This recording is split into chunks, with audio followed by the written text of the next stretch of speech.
الحمد لله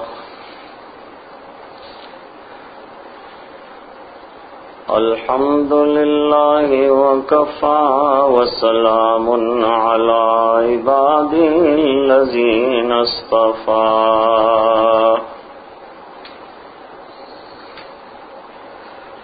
وصل وسلم على سيدنا المصطفى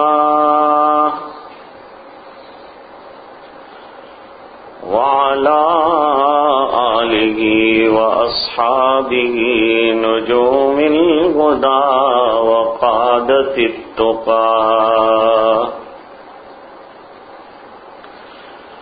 اللهم آثرنا ولا تؤثر علينا اللهم جنبنا الفواحش ما ظهر منها وما بطن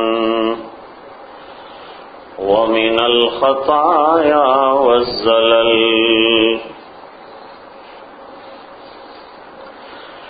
أما بعد فأعوذ بالله من الشيطان الرجيم بسم الله الرحمن الرحيم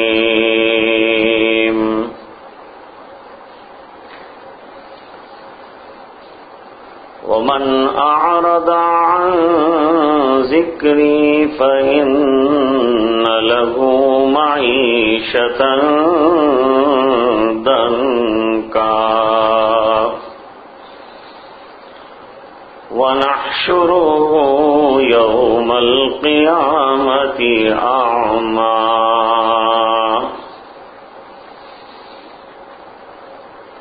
صدق الله العظيم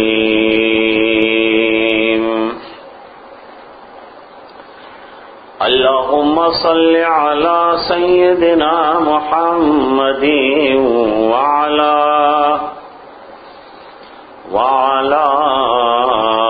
آل سيدنا محمد وأصحابه وأزواجه وبارك وسلم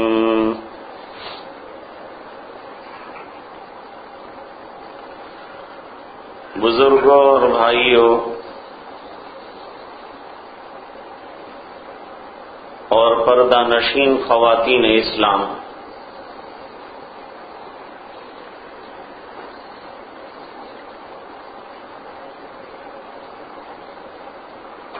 اس وقت عالمی طور پر اگر دیکھا جائے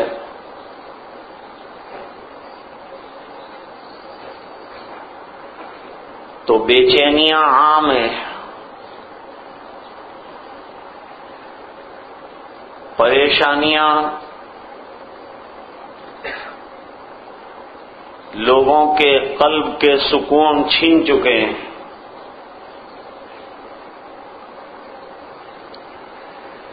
جس سے آپ ملاقات کریں اپنی پریشانی کی داستان سنائے گا،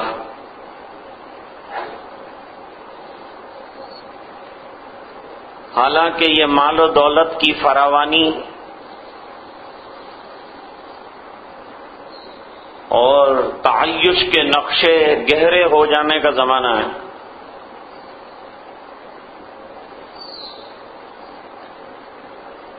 یہ پوری فضائیں پریشانیوں سے بھری ہوئی ہے، غریب پریشان، مالدار پریشان، حاکم پریشان، رعایا پریشان۔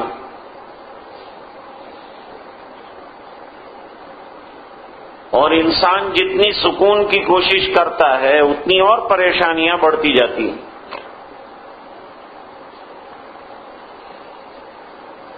تھوڑی دیر آپ کسی کے پاس بیٹھیں گے تو شکایتوں کے دفتر کھول کے بیٹھ جائے گا۔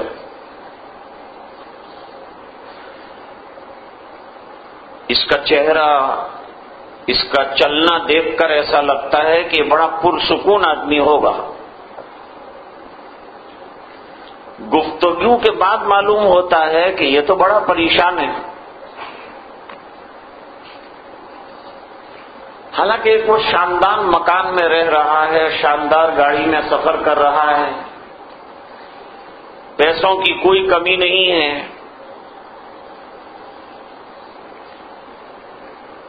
تو پھر بات کیا ہے؟ آج انسان نے اپنے مسائل کو حل کرنے کے لیے اپنے دل اور دماغ کا رخ صرف اسباب اور مادوں کی طرف کر لیا ہے۔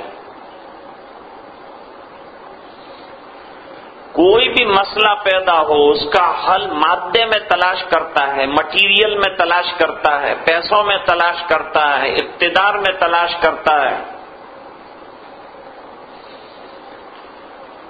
یہ تمام چیزوں میں سکون ہے کہاں؟ سکون دل جسے کہتے ہیں نہ مال میں ہے، نہ عیش و عشرت میں ہے، نہ بڑی بڑی کوٹھیوں میں، نہ بڑی بڑی گاڑیوں میں ہے۔ یہ سب چیزیں استعمال کی ہیں، لیکن اس سے سکون قلب ملے ضروری نہیں ہے۔ اگر یہ تمام سامان کے نقشوں میں انسان کو سکون ملتا تو آج سے زیادہ پرسکون کوئی انسان نہ ہوتا۔ لیکن تاریخ عالم پر نظر ڈالنے سے پتہ چلتا ہے کہ آج سے زیادہ انسان کبھی پریشان نہیں رہا، جبکہ وسائل آج سے زیادہ کبھی بھی نہیں تھے۔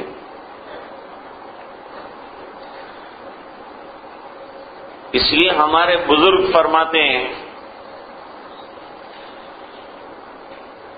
آدمی بہترین چارپائیاں اور ڈبل بیڈ لا سکتا ہے لیکن نیند خرید کے نہیں لا سکتا۔ آدمی اپنے آپٹیکل اور اینک پر ہزاروں روپے خرچ کر سکتا ہے لیکن آنکھیں نہیں لا سکتا۔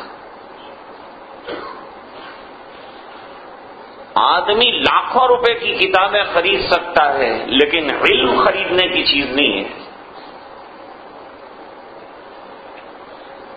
انسان لاکھوں روپے لٹا سکتا ہے لیکن سکون خریدنے کی چیز نہیں ہے۔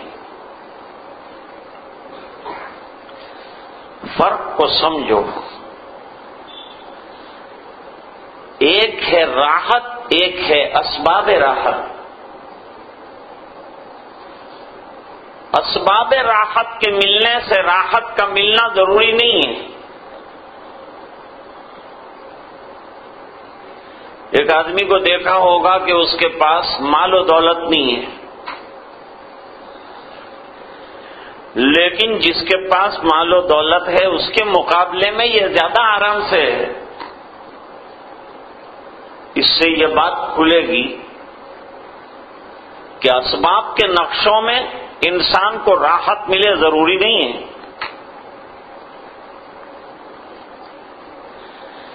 اس لیے اسباب کتنے بھی اختیار کرے گا بندہ، لیکن اس کو اسباب کے عطا کرنے والے اور مسبب الاسباب کی طرف نظر ڈالنی ہے۔ رجوع اس کو اللہ کی طرف کرنا ہے۔ آج انسان اللہ کی طرف رجوع نہیں کرتا، اپنے پیدا کرنے والے کی طرف رجوع نہیں کرتا،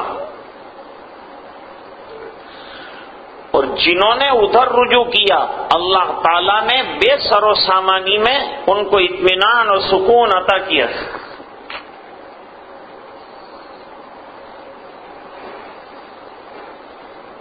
غزوہ احد کے موقع پر نبی کریم صلی اللہ علیہ وسلم نے عبداللہ ابن جبیر رضی اللہ تعالیٰ عنہ کو 50 تیر اندازوں کے ساتھ ایک ٹیلے پر بٹھا دیا اور یوں فرمایا کہ تم ہماری شکست دیکھ لو،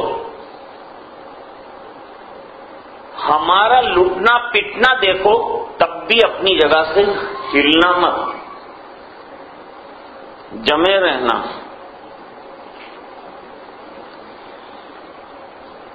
باطل کو حق کے مقابلے میں ٹھہرنے کی گنجائش نہیں ہے، اور جب جب باطل نے سر ابھارا ہے تب تب تاریخ بتاتی ہے کہ حق والوں نے سنتوں کا دامن چھوڑا ہے۔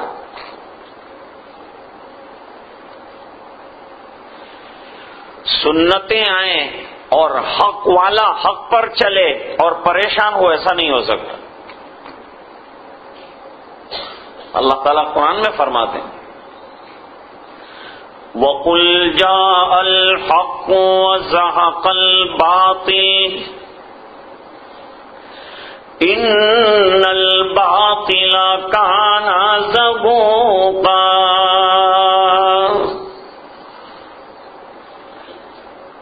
اے نبی آپ فرما دیجئے حق آتا ہے غلبے کے لیے،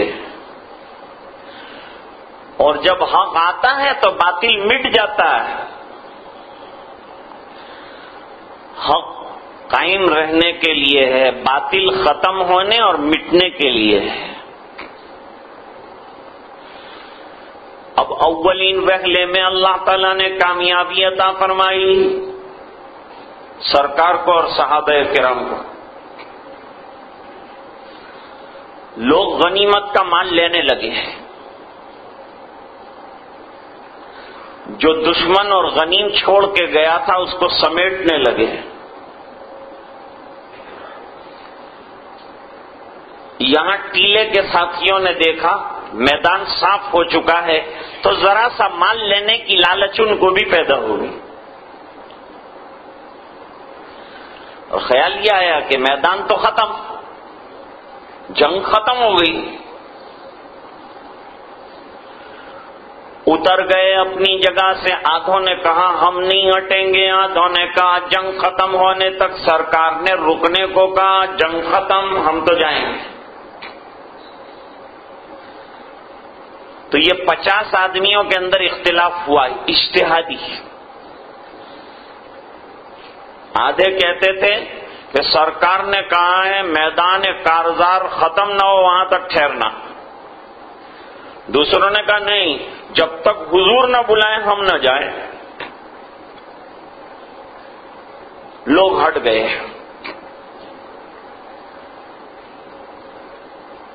یاد رکھو یہ بات، جس قوم میں پھوٹ پڑ جاتی ہے یا پھوٹ ڈال دی جاتی ہے دشمنوں کو اس قوم میں کامیابی مل جاتی ہے۔ دشمن اپنے ارادوں میں کامیاب ہو جاتا ہے۔ انگریزوں نے ہندوستان میں پالیسی رکھی ڈیوائڈ اینڈ رول، ان کو لڑاؤ، فرقے بناؤ، ان میں جماعتیں بناؤ، لڑاؤ ان کو آپس میں، اور اپنے بیٹھ کے حکومت تماشا دیکھتے رہو، یہ لڑتے رہیں ہم حکومت کرتے رہیں۔